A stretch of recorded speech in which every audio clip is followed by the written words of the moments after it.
Bienvenidos de nuevo a este segundo día de Reencuentro Taíno Conference. Estamos emocionados de comenzar las presentaciones de hoy con el Dr. Antonio Curet.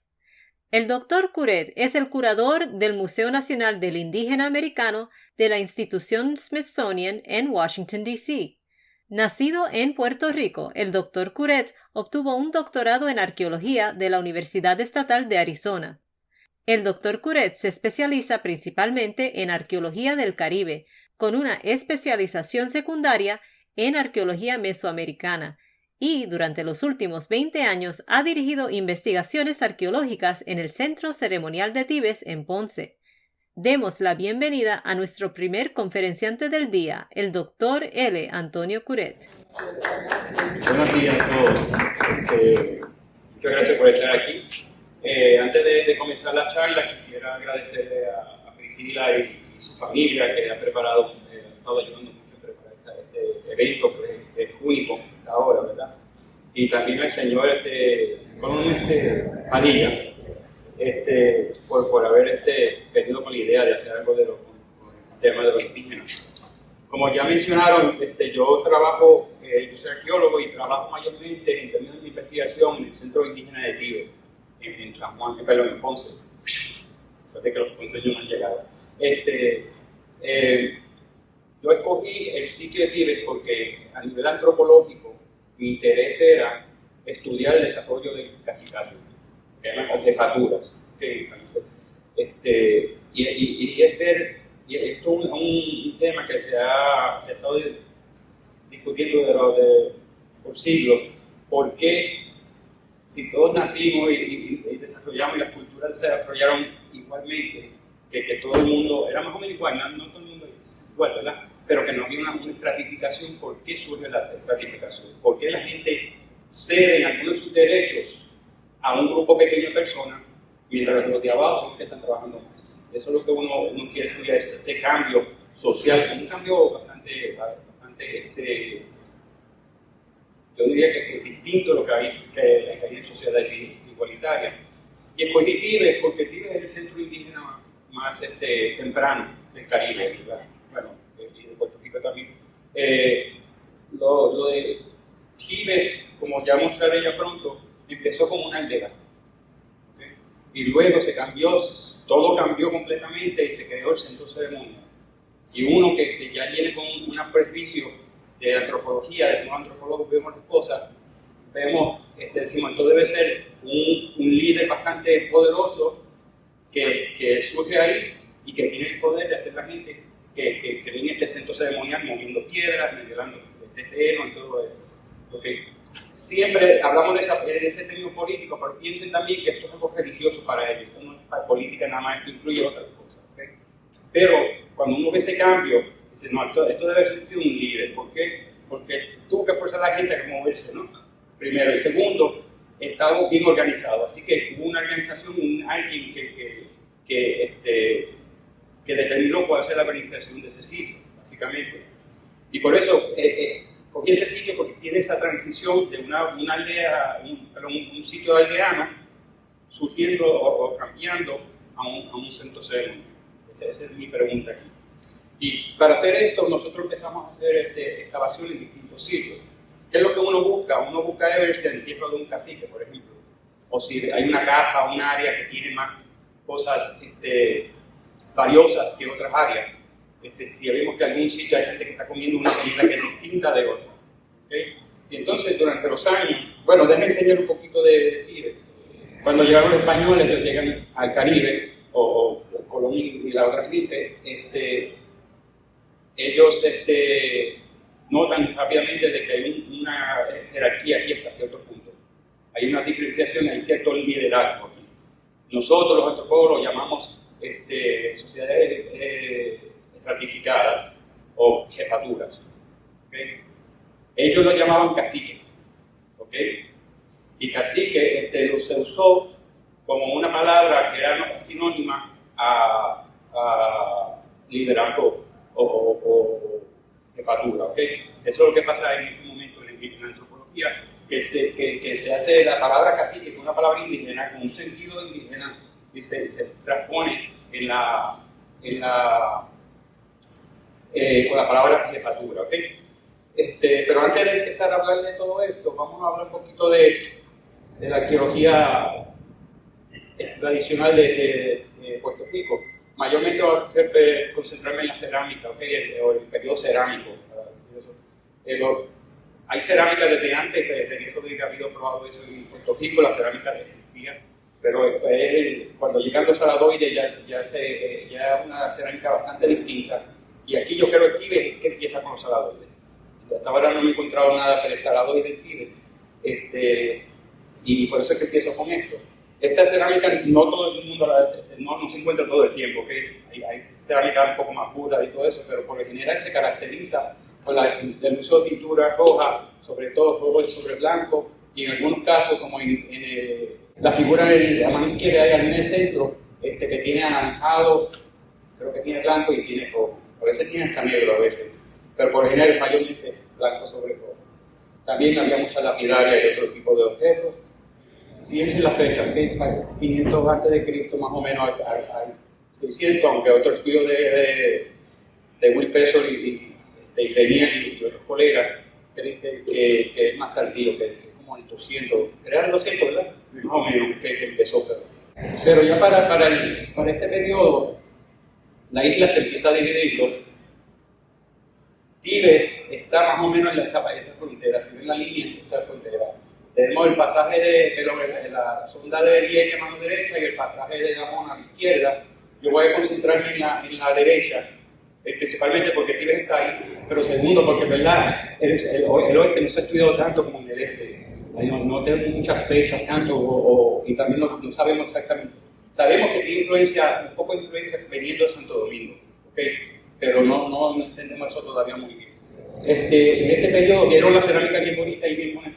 Ya para este periodo, uno puede ver todavía que viene de esa tradición cerámica, más o menos. Está el rojo, la forma, hay unas formas que todavía persisten. Sí, la pasta es bastante buena todavía. La pasta es el barro, que se procesó bastante, como en el caso de los cignerios, los de saladoides. Se ve que viene de allá, básicamente. ¿Okay? Esa es la primera mitad del próximo periodo, que se llama el Heleno Sionoide, temprano. Pero cuando pasamos al próximo, ya las cosas cambian bastante violentamente. Ya la alfarería es buena la alfarería, pero la estética no está bien. Las formas cambian, algunas persisten, pero cambian mucho drásticamente. La pasta del barco es un grueso ahora. No hay casi pintura de eso. Yo nunca he visto pintura, pero casi no tiene pintura, para estar seguro. Y lo que tiene mayormente son incisiones, como decoraciones. Principalmente líneas perpendiculares al borde, como esta, no sé si pueden verlas ahí. Eso surge en este momento. Esto, si uno lo compara con lo que vimos anteriormente, es como que vino de Marte. Es bastante distinto en términos de cerámica. Es verdad que algunas de las formas persisten, pero no completamente como antes, pero hay un cambio bastante violento aquí. Al mismo tiempo, ya esto es cuando Tibet se abandona. Es un cambio lento que no sabemos de dónde viene, o no sabíamos de dónde viene. ¿Por qué cambia ese cambio bastante del saladoide a lo que llamamos la llamamos Santa Elena, mayormente, pero mayormente se conoce también como Helena Nocionoide. El periodo, fíjense las fechas, 900 al 1200. En este periodo, sin embargo, aunque la cerámica decae en estética, tenemos los centros ceremoniales. El primer centro ceremonial surge aquí, en Tibet, en este periodo. Hablaremos con más detalle sobre esto. Luego viene lo que llaman taíno, ¿no? Un periodo que hay otro cambio de cerámica, no se usa casi pintura. En el caso de Puerto Rico no se usa casi pintura. En Santo Domingo creo que usan más blanco y otros sitios por aquí. Pero las incisiones siguen con incisiones, pero son distintas. Y es un poco más complicada la estética, la decoración en este momento.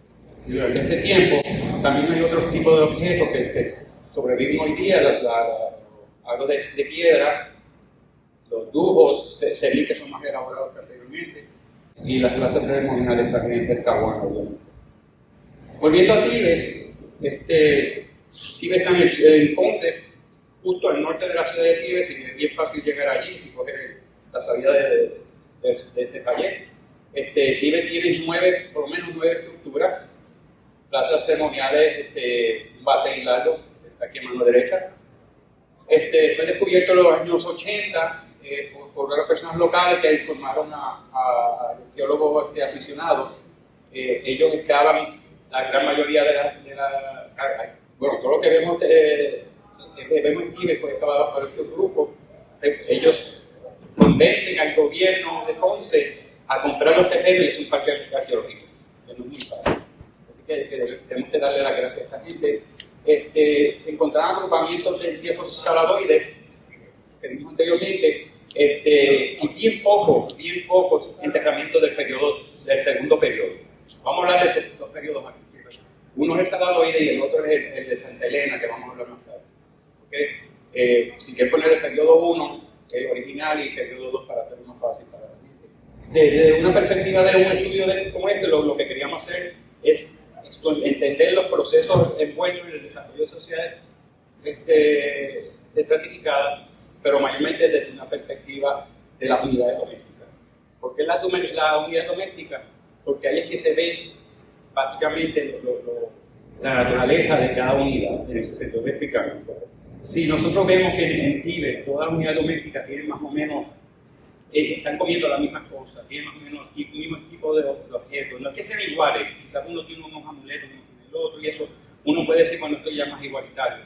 Pero si vemos una casa que es más grande que las otras, por ejemplo, estoy exagerando aquí un poco, que tiene ciertos objetos que no tienen más otros, que algunos quizás vinieron de otras islas, que tienen contacto con otras islas, y eso está diciendo que hay una diferenciación.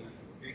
Hasta ahora no hemos visto modificaciones de ese tipo en Tibet. ¿Okay? Pero eso es lo que yo estaba buscando áreas que me están diciendo, mira, aquí hay alguien que es distinto a los otros, y puedo ver cómo cambió la perspectiva de sociedad igualitaria a sociedad estratificada. Para hacer esto hicimos un montón de estudios a través de los años, llevamos más de 20 años con esto, no vivimos al campo todos los años. Y también, por lo general, 3 o 4 semanas, porque si fuera en México yo podría ir, yo creo que ese dinero puede estar 2 meses, pero aquí en Puerto Rico es como 3 semanas o 4. Pueden ver la lista ahí, va desde estudios teológicos, a botánicos, de isótopos, de laboratorios, pozos de pala, hicimos un montón. Y voy a enseñarles unos cuantos de ellos, ¿ok? De la excavación. Estas fueron las primeras excavaciones que hicimos fueron hoyos de palas que hicimos en distintas partes del sitio para ver, más básicamente, si podemos ver dónde está la basura. Yo quería encontrar la basura porque la basura, si la basura está aquí, la casa está por aquí cerca. Y eso es lo que estaba buscando. Con eso hicimos mapas de concentración de basura. Interesantemente, muchos de ellos están debajo de las estructuras o cerca de las estructuras. Que ven, las estructuras de Puebla que son mucho más tardías, porque los basureros son del periodo temprano. Usamos instrumentos de penetración del suelo de distintos tipos, magnetometría, resistividad y radar. Y entonces localizamos ciertos puntos donde había señales bastante fuertes y excavamos algunas de ellas. Una de ellas es interesante, si ven esto, se ve bien borroso y uno se cree que no, pero pueden ver que aquí hay una mancha que viene del río. Llega aquí y se divide en 2. No sé si la ven aquí. Eso me está diciendo que probablemente por aquí hay un caminito que me dice que se divide en 2 y que quizá hay un camino y por aquí quizá hay una estructura. Eso fue una cosa que empezamos a ver. También la resistividad esto fue radar, de hecho. Esto es resistividad y magnetometría. Magnetometría mide mayormente básicamente es como si hay metales, lo detecta. Es cualquier cosa que es magnética. La resistividad, lo que está midiendo es cuánta resistencia tiene una corriente eléctrica pasar por el suelo. Y con eso se encontraron algunos puntos. Y hemos excavado algunos de esos puntos a través del tiempo. Lo que voy a enseñar aquí son algunos ejemplos de las excavaciones. Empezamos con esta acá arriba, que es este sitio aquí que excavamos. ahí apareció una señal bastante fuerte y encontramos ahí fue que encontré el hoyo con una piedra adentro. No tenía mucha cerámica, no tenía mucha ceniza, no tenía carbón, otras cosas, casi nada. Y ¿para qué fue el hoyo? Hasta alguien me dice, bueno, quizás fue para enterrar la piedra. Y quizás fue eso. Quizás las piedras en piedra son bastante sagradas en muchos grupos indígenas. Perdón, esta es la piedra. Ok, también se encontraron este tipo de cerámica. Esta cerámica no es saladoide o ostionoide, esto es taíno, esto es chicoide. El chicoide no aparece mucho, el taíno no aparece mucho en Tíbet, pero aparece. De eso podemos hablar en otro momento. También en forma de un murciélago. Otra área que investigamos fue esta área aquí. Esto fue una excavación que hicimos al principio, salió una marca de poste y empezamos a expandirla hasta que llegó a este tamaño. Encontramos la huella de un poste, pero no pudimos determinar, parece que por aquí sigue una curva, ¿verdad? Pero no pudimos determinar, excavar todo, a ver si podíamos ver cuán grande era la casa. Pero aparecieron, casi no apareció material porque él hizo una casa, apareció este pedazo de tronco, un pedazo de tronco que está carbonizado.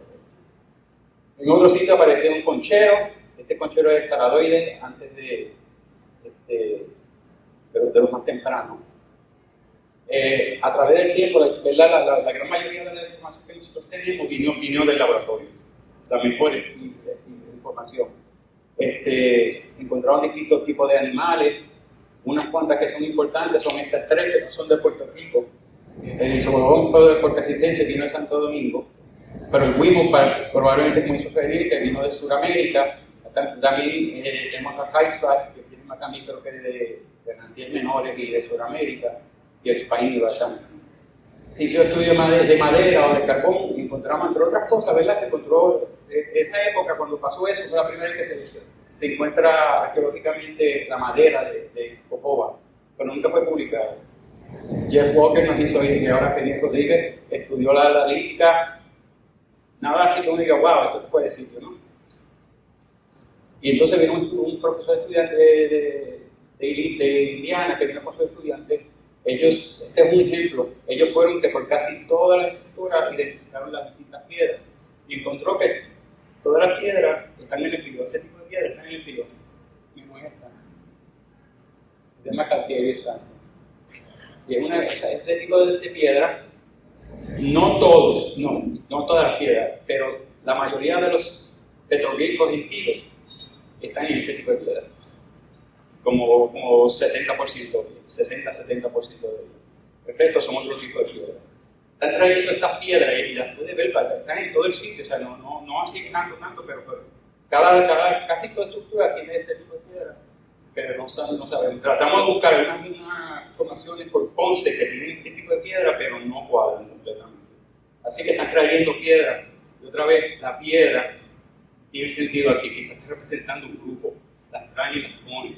Estos son algunos ejemplos, bueno, la mayoría de ejemplos, hay más petroglifos en otros sitios, pero en esta parte de la palabra principal es que hay más distintos tipos de petroglifos. Se hicieron estudios de huesos para ver la cuestión de la dieta, ¿ok? Y también que se encuentra, por ejemplo, en esta figura, las mujeres son el círculo y los hombres son los diamantes. Hay un poco de diferenciación, la muestra es muy pequeña, es el problema, pero no parece ser que sí, que allí está súper comiendo mejor que otra gente. Entonces el problema es que no hay evidencia bastante fuerte para decir que hay una estratificación social. No hemos encontrado. De hecho, nadie ha encontrado evidencia bastante contundente en Puerto Rico, yo diría hasta cierta gran parte del Caribe, de estratificación social como la definimos hoy día. Esa cuestión de que el cacique, la casa del cacique, nadie encontró una casa del cacique, nadie encontró un entierro del cacique, nadie ha encontrado otros aspectos que pueden decir que hay alguien que está en mejor situación que el resto de las personas. Así, yo no estoy diciendo que todo el mundo es igual, lo que estoy diciendo es que tenemos un problema aquí porque siempre asumimos, y eso es más, responsable por esto como cualquier otro arqueólogo, de que asumimos que el cacique está ahí. Y cuando estamos asumiendo que está ahí, pues las interpretaciones tienen un sentido. Uno quita ese cacique de ahí y ya cambia todo. ¿Okay? No es que lo quite completamente, es que quizás malentendimos que es un cacique. ¿Okay? Por eso estoy diciendo que tenemos que usar la palabra cacique y la palabra de jefatura. No, pero esto es una evidencia, no tenemos nada de evidencia de comida, marcadores de estatus no se encuentran así como que digamos, mira, sí, aquí aparece, y eso aparece en casi todos los sitios arqueológicos, que se amuletos bastante bien hechos y eso aparece en muchos sitios, incluyendo en el saladoide, que el saladoide no parece ser estratificado. Estos son los dos problemas. Si no hay cacique, entonces ¿qué está pasando? Perdón, si no hay jefatura, vamos a ponerlo así. Si no hay jefatura, ¿qué está pasando? Y eso habría haberlo puesto ahí. ¿Y cuál es eso? ¿Qué es Tíbet? ¿Por qué hicieron el Tíbet?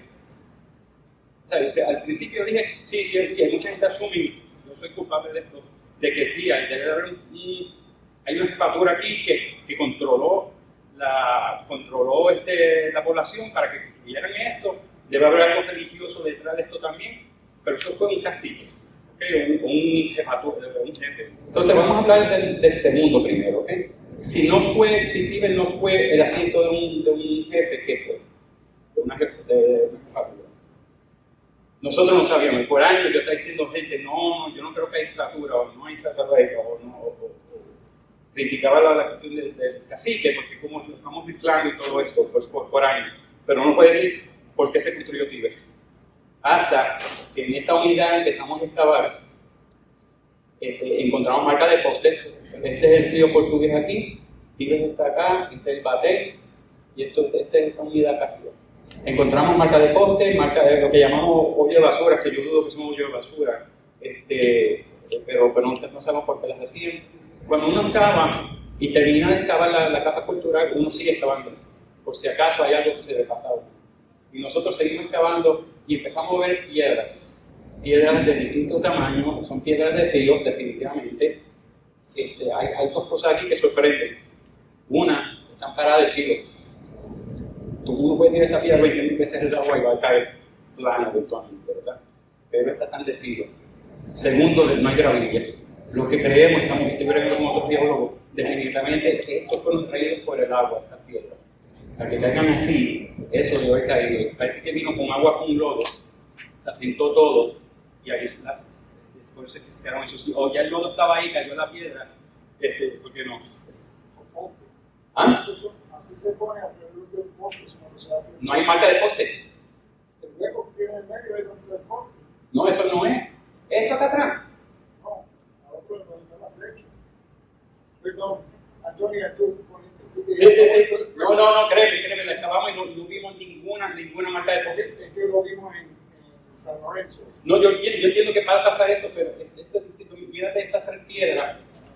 Déjame ver qué es. Si el poste está vertical, no hay mucho espacio para poner la piedra. Es que no hay marca de poste. No hay marca de poste. No tiene que haber mucho sitio ya. Se ha borrado. Mira esto. ¿Tú ves esta aquí? Mira esta. Esta llegó aquí y chocó y se quedó ahí. Hay flujos de agua. No, estoy creando con un Sí, pero lo hablamos después. Sí. No, pero eso no, esto todo el mundo me lo ha dicho, que me ha dicho el problema es que no hay gravilla tampoco, porque debe haber, sí, había gravilla, y ese es el problema. Algo que encontramos allá abajo, encontramos la pierna de un humano. La pierna. Parece, y también en algunos otros huesos encontramos un bebé que el Tíbet la osamenta no se preserva bien. El bebé tenemos como 75% de que apareció en una parte ahí también. O sea que todo esto está en el mismo nivel. Aparecieron una cerámica con eso. Aparecieron piezas de cerámica en otras partes de ese nivel. Y todo indica que es bastante de agua. No es tan solo eso, pero en otra unidad también está más o menos al mismo nivel que esto, pero quizá un poco más profundo. Aparecieron unas asas, un pequeño pedazo de carbón que era bastante curvo, nos dio la fecha que está a mano izquierda, alrededor del 800 a 900 por ahí. Las otras fechas de la capa cultural están arriba. Estos son varios cientos de años antes de la capa cultural. Esto fue otra unidad.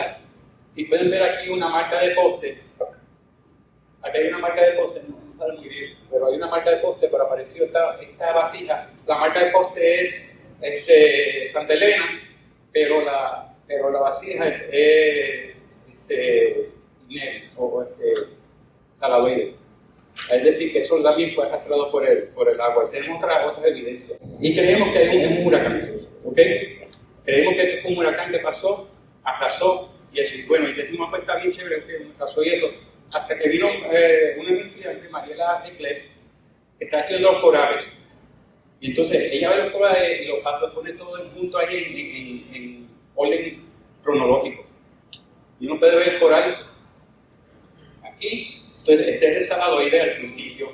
De repente no hay coral, de repente aparece de nuevo. Ya está viendo algo, estudios que están empezando, pero está viendo que aquí la mayor comida viene de los arrecifes. Cuando están aquí, diversifican de mangles, de zonas bajas, de distintas partes, están viniendo la comida. Y después, poco a poco, empieza otra vez los arrecifes. Huracanes de categorías 4 y 5 arrasan los arrecifes. Por más que uno quiera que sepa de pesca y todo, el arrecife básico es el que da el más tipo de alimento en otros sitios. Yo escribí un artículo sobre la inundación, ¿ok? Antes de yo saber todo esto, que había una inundación. Encontré este artículo de un profesor que estaba estudiando, miren, están haciendo el niño, pero fueron a Puerto Rico a estudiar el niño, porque cuando el niño está alzado por allá, los huracanes por aquí se ven también de forma distinta. Así que fueron a Vieques, hicieron unos course en distintas partes, y entonces vamos a ver la figura de arriba, ¿ok? Yo te lo voy a traer, a menos que haya metido la pata para ver. Esta aquí, ¿ok? Esta sección es la de allá arriba. Cada pico ahí es por lo menos un huracán de alta incidencia o de alta intensidad, ¿sabes? ¿Ok? Estamos en esa sección ahí. Y esta es la sección más o menos, si tienen las fechas allí que ven que es antes del presente, algo antes del presente, ¿ok? Estos triángulos son fechados que tomaron. Este fechado le dio alrededor de 926, que es casi idéntico al fechado que tenemos para la inundación y fue de alta incidencia. Huracanes son grandes, pero conocen mejor que yo no lo he vivido últimamente, pero que son bastante poderosos. Lo interesante cuando uno empieza a ver ya, y esto es algo bien preliminar, que alrededor del 800 al 900 por ahí, muchos sitios empiezan a abandonarse. Algunos se vuelven a ocupar más tarde, pero muchos de ellos, Jácano es un ejemplo de eso. Jácano se abandonó y después, 300 años antes, después que Tíbet paró, Jácana se construyó. ¿Ok? Y hay muchos sitios, ve que aquí tienen ese lapso aquí, varias partes. En el bronce no tienen fecha de ese periodo, así que eso es algo que tengo que tener cuidado, pero de ese periodo tampoco tienen. Tienen antes y después, pero no ese periodo. Así que hubo mucho abandono en sitio Tecla para alrededor del 975, Collores para alrededor del 900 y pico, Maisabel en el norte también para. Eso no vuelve. Algunos vuelven a usarse de nuevo, pero no todo. Entonces, cuando hay un huracán de este tipo, 400, de categoría 4 o 5, no hay donde refugiarse, una infraestructura, cosechas y todo es bastante grande, pérdida de vida humana, etcétera, que bajó la población probablemente. Dicen que si uno sale de afuera uno no puede respirar, pero también entre que cuando sale afuera no puedes respirar, pero es que está volando todo por ahí. Si tú sales va a caer algo que te va a matar. Todo esto pasó, ¿ok? Y esto es lo que estamos creyendo que pasó en Tíbet, que hubo un desastre bastante grande y no tan solo Tíbet, creemos que fue en gran parte de la isla. Por lo menos en el oeste no estoy seguro, el oeste es distinto, pero en la parte este de 3/4 partes del este de Puerto Rico hubo un abandono o bajó la población debido a cuando viene un huracán y pasa esto, no es un día ni dos, esto es destruye las cosechas. a menos que fueran patatas y cosas así. Sí, todavía la mata sobrevive. Si no, pues ahí se puede perder. Así que hay una gran pérdida. Y esos son unos problemas que tenemos en Tíbet que estamos estudiando. La conclusión de esto es que yo creo que Tíbet no fue un centro político de un cacicato, de una jefatura. Okay, vamos a hablar del cacicato ahora, pero de una jefatura. Yo creo que Tíbet empezó viniendo gente básicamente celebrando a los ancestros. Y de hecho, el centro de Tíbet está lleno de entierros. La parte central de Tíbet, del periodo anterior, del periodo saladoide, tiene el entierro de los ancestros. Yo creo que se formó poco a poco. Eso hay que estudiarlo, es bien difícil. El control temporal es un poco más difícil. Yo creo que ahí se formó un centro que poco a poco se usó para adorar a los ancestros a través del tiempo. Y de hecho parece que llegó hasta el periodo taíno un poco, porque aparece cerámica de ese tipo, pero eso es otro cuento que podríamos hablar un poco más tarde. Pero la función de Tíbet es los ancestros, para eso. Y eso pasa, uno puede buscar por todas las Américas y fuera de las Américas, hay montones de casos que pasan aun cuando hay derrotas militares, hacen el movimiento a los ancestros, aunque fueron los que perdieron, los hacen, en muchos casos, o sea, porque es un sagrado en ese sentido. Y yo creo que eso es como Tíbet empezó, y como Tíbet se formó hasta ese momento. Hay unos cambios, después de que empezó el centro ceremonial, hubieron varios cambios. Hemos visto que la raza principal probablemente se modeló en un momento dado, por ejemplo. Y no conocemos mucho qué está pasando porque estaba en un trabajo y ver qué es lo que hay debajo de eso. Hemos encontrado, como ya mencioné, hoyos con las piedras enterradas. Y la cerámica que encontramos ahí se aparece temprana, pero la que aparece de abajo es chicoide. Así que están encejando o están añadiendo algo a la... Puede ser algo que eso fue justo antes de abandonar el sitio y están haciendo ceremonias para abandono, ceremonias de abandono del sitio. Todo esto, cuando uno cambia y aquí saca todo lo de la jefatura, de la interpretación de Tíbet, se abren un montón de distintos tipos de posibilidades, que eso es lo que estamos estudiando ahora, básicamente. Así que los españoles, este es el problema grande. Los españoles lo trajeron como rey, reyesuelo, juez, capitán, gobernador, cualquiera de esas, uno puede ver distintas crónicas y tienen distintas definiciones. ¿Okay? Están usando criterios europeos. Ese es el problema grande de esto. ¿Okay? Porque puede haber distintos tipos de jefaturas que no envuelven este tipo de visión que tenemos. Que ellos están usando su marco, ¿sabes? Igual que los indígenas están usando el marco de ellos para entender los españoles, ¿sabes? Ese es uno de los problemas, que estamos usando el cacicazgo como una jefatura y todavía no sabemos muy bien qué es el cacicazgo. El cacicazgo podría variar de un sitio a otro. En general quiere decir dueño de la casa, pero vamos a hablar de eso en más detalle en un minuto, ¿ok? Es dueño de la casa o líder de la casa. Esto parece más ser un término de parentesco o algo similar, pero no es necesariamente una jefatura. Y esto es bien interesante porque estamos empezando a estudiar ahora. Gracias, con la ayuda de Jorge Esteve y otras cosas que yo he estado haciendo, nos metimos a buscar grupo arahuacos en Guyana. ¿Okay? Encontramos una versión bien vieja, de 1871, que hablan del cacicuán. Es la palabra cacique, que los españoles la malinterpretaban o la pronunciaban. Es que el cacicuán es similar a la palabra cacique que usamos nosotros.